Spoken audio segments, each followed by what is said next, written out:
El día de hoy vamos a continuar con la lectura de la Ley General del Trabajo. Vamos a comenzar desde el capítulo número 2, el contrato colectivo. Bien, vamos a ver cómo debería firmarse o cuáles son las repercusiones de firmar un contrato colectivo, ¿no? Ya sea colectivo entre trabajadores o colectivo entre un grupo de jefes. Bien, vamos, como es costumbre, vamos a ir pidiendo que lean uno por uno. Cielo García, si usted nos puede ayudar primero. Por favor, artículo 23 y 24.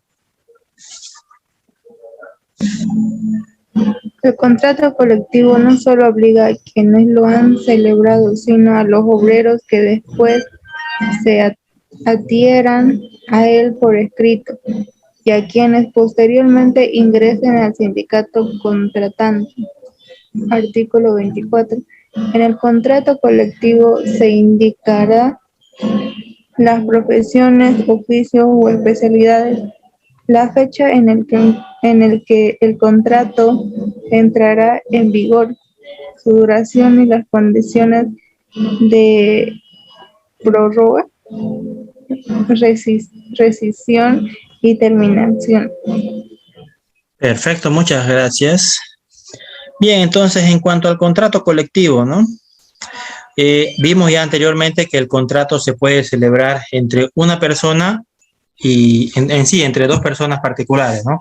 Uno que sería el empleador y otro que sería el empleado o trabajador u obrero, ¿no? Dependiendo el nivel donde se encuentre. O también puede firmarse entre un jefe y un grupo de trabajadores, ¿no? Para lo cual vendría a representarlo un sindicato.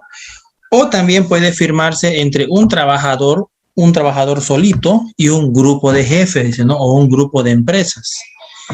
Y de la misma manera puede firmarse entre un grupo de empresas y un grupo de trabajadores. Eso lo vimos en la anterior clase, ¿no? Está en los artículos anteriores. Muy bien. Entonces, aquí habla netamente del contrato colectivo, ¿no? ¿Qué nos dice? Que un contrato colectivo, ¿ya? Va a tener valor también para aquellas personas que se incorporen a la empresa o al negocio o al trabajo, ¿no? Después de haberse firmado el contrato colectivo. A ver, vamos a silenciar esos audios. ¿Quién es Walma?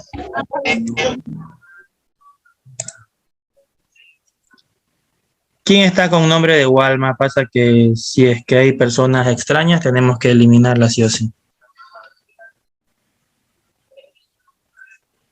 Bien, Walma. Listen, buenas noches. Yo con Walma estoy en este... ¿Quién? ¿Cuál es su nombre?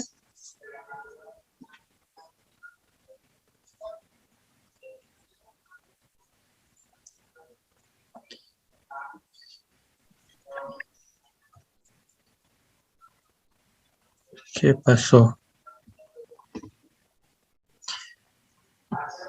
¿Nos puede decir su nombre, por favor?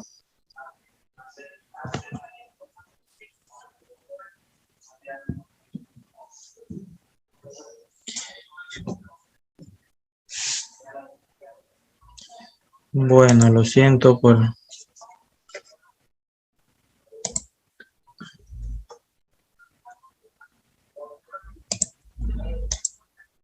Se unirá a la siguiente. Ya coloquen su nombre, por favor, en el Zoom, ¿ya? Muy bien. Estábamos en que el contrato de trabajo, ¿ya? Afectaría a aquellos trabajadores que también lleguen a unirse después de la firma del contrato. Ya, por ejemplo, existen estos contratos de construcción, ¿no? Que generalmente se da para levantar edificios, para construir condominios, que se hace entre una empresa que vendría a ser la interesada, ¿no? Tal vez en vender condominios, en vender casas, y una constructora, ¿no? En ese caso, el contrato vendría a firmarse entre dos empresas, ¿no? Y entonces, cualquier arquitecto, cualquier gerente que se incorpore, ¿no? A trabajar después de haberse firmado el contrato, dice que también está afectado por el contrato colectivo, ¿no? Ya no podría excusarse en que ingresó después de la firma del contrato. Lo mismo para los trabajadores, ¿no? Si es que su sindicato ha firmado un contrato, ¿ya? Diciendo que va a cumplir ciertos puntos, Eso incluye a las personas o a los trabajadores u obreros que ingresen después de la firma, ¿no? Ellos tendrían que primero ponerse al tanto, ¿no? Actualizarse de qué es lo que ocurre o qué es lo que ocurrió antes de haber ingresado, ¿no? Ver si es que el contrato le conviene, si es que tiene algunos puntos que no van acorde o no está satisfecho con ello, ¿no? Bien, eso habla al principio sobre el contrato colectivo. Corina Andrea, por favor, si nos puede ayudar con los siguientes dos artículos, número 25 y 26. Las estipulaciones del contrato colectivo se considerarán parte integrante de los contratos individuales de trabajo. Artículo 26. El sindicato contratante es responsable de las obligaciones de cada uno de sus afiliados y tendrá acción por esto sin necesidad de expreso mandato. El patrimonio sindical garantiza sus obligaciones en caso de disolución. Dicho patrimonio continuará afectando a las responsabilidades emergentes. ¿Hasta ahí, Licia? Sí, perfecto. Muchas gracias. Bien, ahí no habla mucho sobre, o sea, no hay muchos puntos que resaltar, ¿no? Más allá de que menciona que el sindicato actuará en nombre de sus afiliados, ¿no? Sin necesidad de que haya un mandato expreso, ¿no? O un mandato popular. Entonces, el sindicato actúa siempre a nombre de los trabajadores y el patrimonio que tengan los sindicatos, ¿no? Porque los sindicatos tienen, ¿no? Tienen sede, tienen canchas a veces donde se reúnen. Cualquier patrimonio que tengan, ahorros, ya, un dinero, manejan un tesorero, también tienen aportes, ¿no? Todo ello dice que es como garantía para poder hacer cumplir el contrato, ¿no? Y en caso de que haya un incumplimiento de contrato, ese patrimonio respaldará o resguardará al sindicato, ¿no? Para poder cubrir algún daño que hayan hecho al contrato. Y en el caso de que el sindicato se disuelva, ¿ya? Eso no significa que se acabó la relación contractual, ¿no?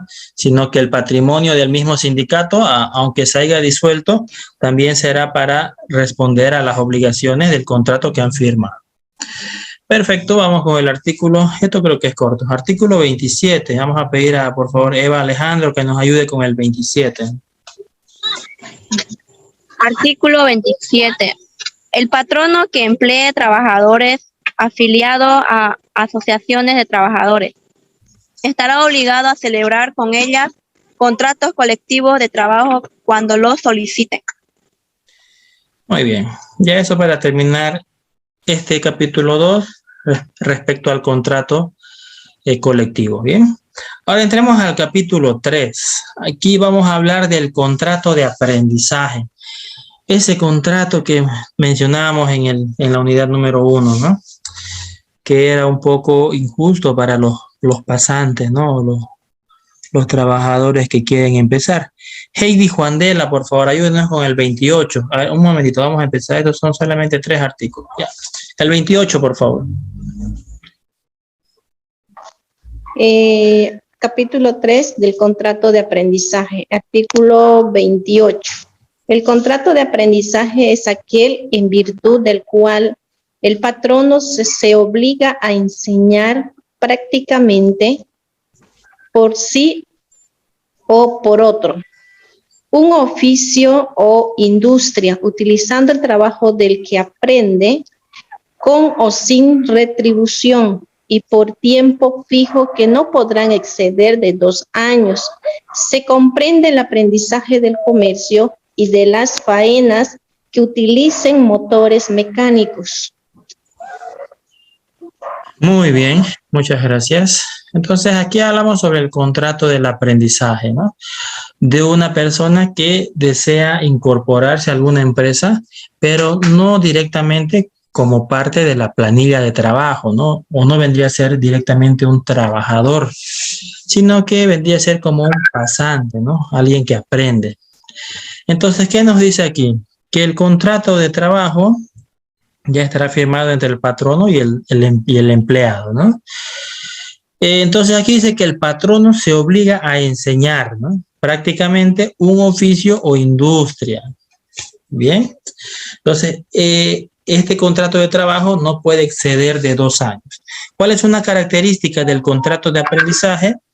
Como el empleado está aprendiendo, ¿ya? Y el jefe le está enseñando, hay la opción de que no haya retribución por este contrato de trabajo, ¿no? Su única retribución o ganancia sería el aprendizaje que estaría adquiriendo durante el periodo que dura el contrato. Bien, entonces puede haber dinero de por medio, o sea, pago, o también puede que no haya. Muy bien. Entonces, esa es una característica del contrato de aprendizaje. Ahora, el 29 y el 30, por favor. Juana Rocío, usted ayúdenos con estos 2 artículos. Son los últimos 2.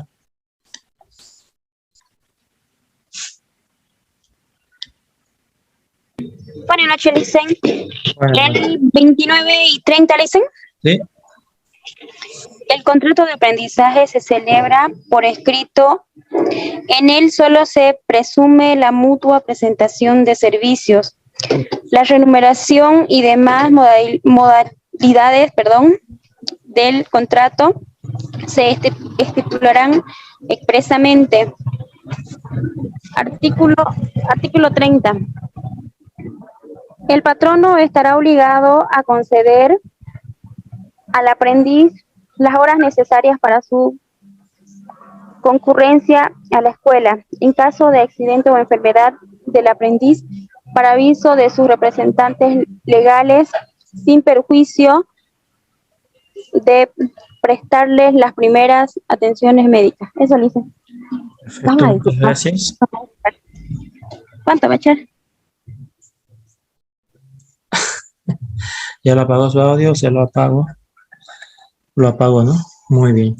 Entonces, ¿qué nos dice estos 2 artículos, no?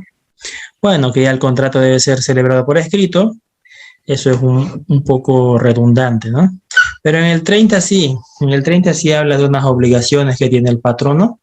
Como no tiene el derecho, pero no tiene la obligación de pagarle, sí tiene la obligación de prestarle horas para que pueda estudiar, ¿no? En otras palabras, o en palabras simples, para que el empleado aprendiz pueda ir al colegio, a la universidad, al instituto, a donde esté yendo, ¿no? Entonces tiene que considerarle esas horas, tal vez trabajar solo mediodía, ¿no? Y mediodía darle para sus estudios, o bueno, eso tendrían que ponerse de acuerdo entre empleado y patrono. Muy bien. Y otro punto que menciona ahí, dice que en caso de enfermedad o accidente, ¿ya? Entonces, el patrono no prestará atenciones médicas, ¿no? Como ocurre cuando tenemos a un trabajador que ya es de planilla, al cual se le estaría legal, si está inscrito legalmente, estaría inscrito en la Caja Nacional de Salud, ¿no? Perfecto. Esto del contrato de enganche no lo vamos a saltar. Vamos a hablar del trabajo a domicilio, ya que esto es un punto muy importante ahora. Vean que ya existía cuando se creó la ley, ¿no? Y esta ley no es muy nueva, que se diga, es bien antigüita, ¿no? Entonces ya habla del trabajo a domicilio. A ver, vamos a pedirle, ya leyó Heidi. Ahora que lea María Elena Lenis, por favor.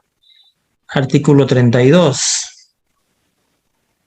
Artículo 32. Se entiende por trabajo a domicilio el que se realiza por cuenta ajena y con remuneración determinada en el lugar de residencia del trabajador, en su taller doméstico o en el domicilio del patrono.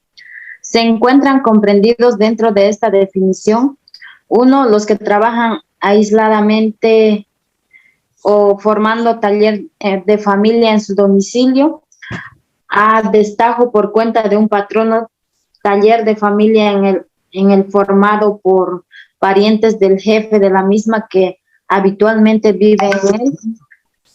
2, los que trabajan en compañía o por cuenta de un patrono a partir de ganancias y en el domicilio de uno de ellos.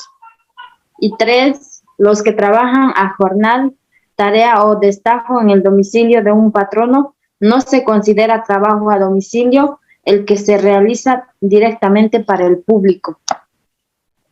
Perfecto, bien, muchas gracias. Bueno, en la última parte ya nos está excluyendo quién no es un trabajo o cuál no es un trabajo a domicilio, ¿no? Por ejemplo, los que hacen empanadas, cocinan en su domicilio, pero es un producto que va a ir dirigido al público, ¿no? No tiene un jefe. Los que hacen refrescos, los que venden somo. Entonces hay muchos de esos trabajadores que son independientes que no podrían considerarse trabajo a domicilio. Muy bien, entonces, ¿quiénes están dentro de este punto denominado trabajo a domicilio?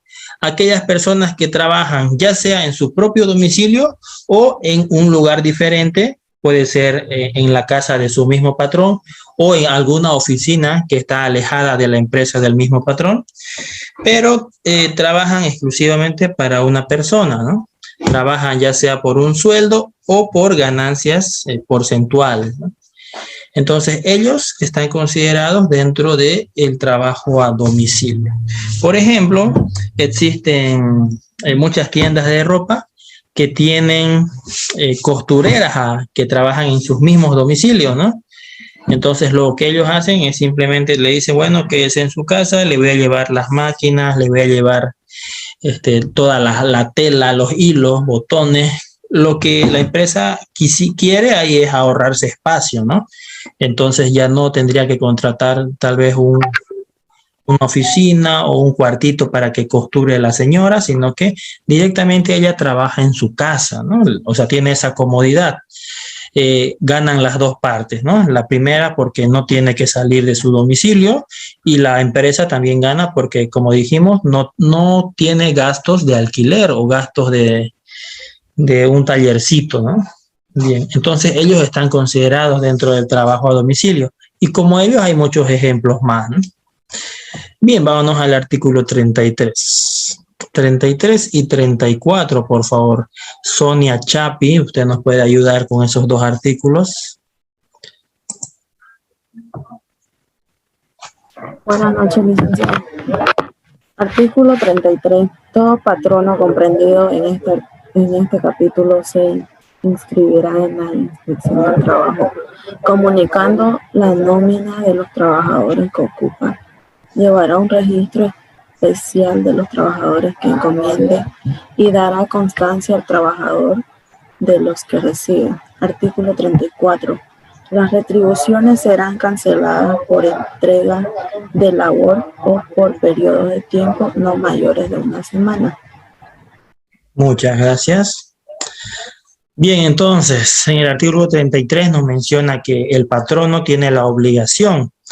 Bueno, esto vuelvo a recalcar, ¿no? Y entre paréntesis, esto es la teoría, ¿no? O esto es la ley. Ya esto es lo que se debería hacer.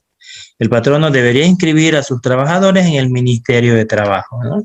Llevando un registro de quiénes son las personas que trabajan para él, que están fuera de su empresa, ¿no? Muchos no lo hacen para no tener gastos extras, ¿no? Lo que se conoce como las cargas sociales. Pero dice que se debería hacer, ¿no? Muchos lo dejan así sin registrar porque tampoco existen muchas pruebas. Como nosotros estamos en nuestra empresa, trabajando en nuestra empresa, no hay muchos indicios de que haya personas afuera trabajando para nosotros, ¿no? Eso es poco comprobable, a no ser que sea una denuncia. Bien, entonces, pero en teoría debería inscribirlos al Ministerio de Trabajo para reconocerlos como trabajadores. Y en cuanto a sus periodos, los trabajadores no son domésticos, no son trabajadores a domicilio, tienen que recibir pagos en periodos no mayores a una semana. Es decir, se le puede pagar ya sea por trabajo terminado, en el caso de la costura, ¿no? Cada 100 camisas, cada 100 poleras o cada lote que costure, se le debe pagar, dice, ¿no? O también se le puede pagar ya sea por acumulación de semanas, ¿no? Pero el periodo de pago no puede exceder a una semana, ya que estos son trabajos eventuales, ¿no? Muchas veces no están corriendo el mes entero, ¿no? No están cubriendo todo el trabajo, sino que ellos trabajan, hacen ciertos trabajos que son, por ejemplo, por lotes o por pedidos, y después están descansando. Muy bien, vamos al último artículo, por favor. Vitalia Martínez, si usted nos puede ayudar con el artículo 35.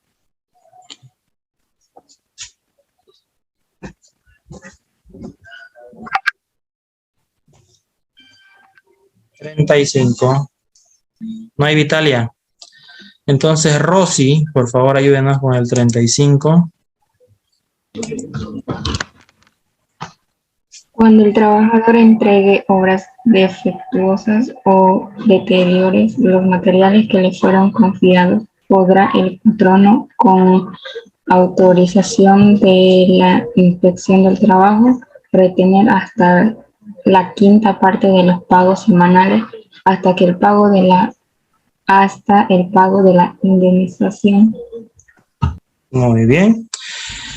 Bien, este es en el caso de que el trabajador dañe, ya sea una maquinaria o sea material que sea del patrono, ¿no?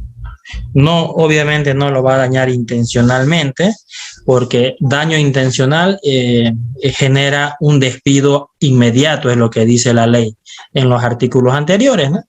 Entonces, ante un daño que sea ocasional, involuntario, el patrono tiene ese derecho de retenerle los pagos, pero solamente el 20%, ¿no? O la quinta parte de sus pagos semanales hasta que cubra con todos los daños que ocasionó. Ya previa autorización del Ministerio de Trabajo, nos dice la ley, ¿no? Para eso, el patrono tuvo que haber inscrito con anterioridad a los trabajadores para que el ministerio le pueda autorizar, ¿no? Entonces ahí está como un arma de doble filo. ¿Lo inscribo o no lo inscribo?, dirá el patrono, ¿no? Muy bien, eso en cuanto al trabajo a domicilio. En este capítulo tenemos el trabajo doméstico, ¿ya? Este es un tema corto, pero es muy interesante. Estamos, ¿qué día es hoy?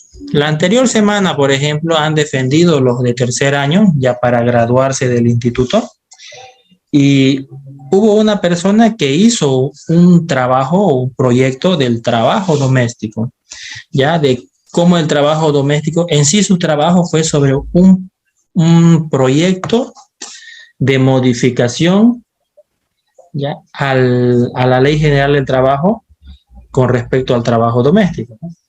Y ahí hablaba sobre por qué los trabajadores domésticos sufren muchos abusos, identificó causas, efectos y planteó, ¿no?, una modificación de ley.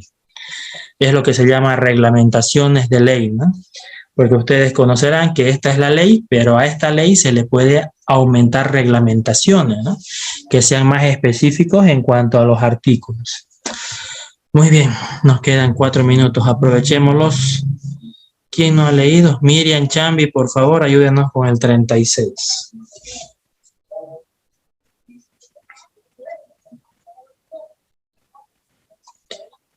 Miriam Chambi, ¿no está?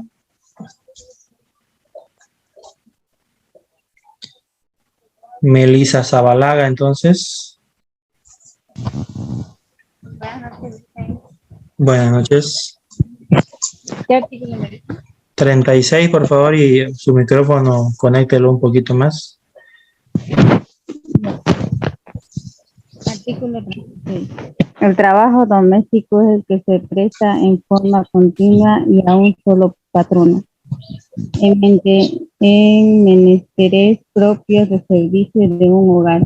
Puede contratarse verbalmente o por escrito, siendo esta última forma obligatoria si el plazo excediera de 1 año y requiriéndose además el registro en la policía de seguridad. Dicen. Muchas gracias. Muy bien, entonces aquí empieza definiéndonos quiénes son trabajadores domésticos, ¿no? Nos dice que un trabajador doméstico es aquel que presta, ya vean esta primera parte, ya estas partes son muy importantes. Dice que presta en forma continua, ¿ya? Entonces, es un trabajador que va y presta sus servicios todos los días, en forma continua, y también dice a un solo patrono, o a un solo jefe, ¿ya? Su trabajo. Entonces, ellos son trabajadores domésticos, ¿ya? Puede ser, por ejemplo, una mucama, ya que trabaje 8 horas o 6 horas para una familia. Puede ser un jardinero, siempre y cuando el jardinero esté todos los días en una casa y solamente le preste servicio a esa familia, ¿no? Si es que es uno de esos, ustedes conocerán, ¿no? O verán por las calles esta gente que va y limpia los jardines, limpia los patios, las aceras, ¿no? Ellos no se consideran trabajadores domésticos, ¿no? Porque ellos trabajan para él, luego van más allá, trabajan para su vecino, no van y no vuelven más que de aquí a 2 meses cuando vuelve a crecer la hierba, ¿no? Y quieren otra vez cortarlo.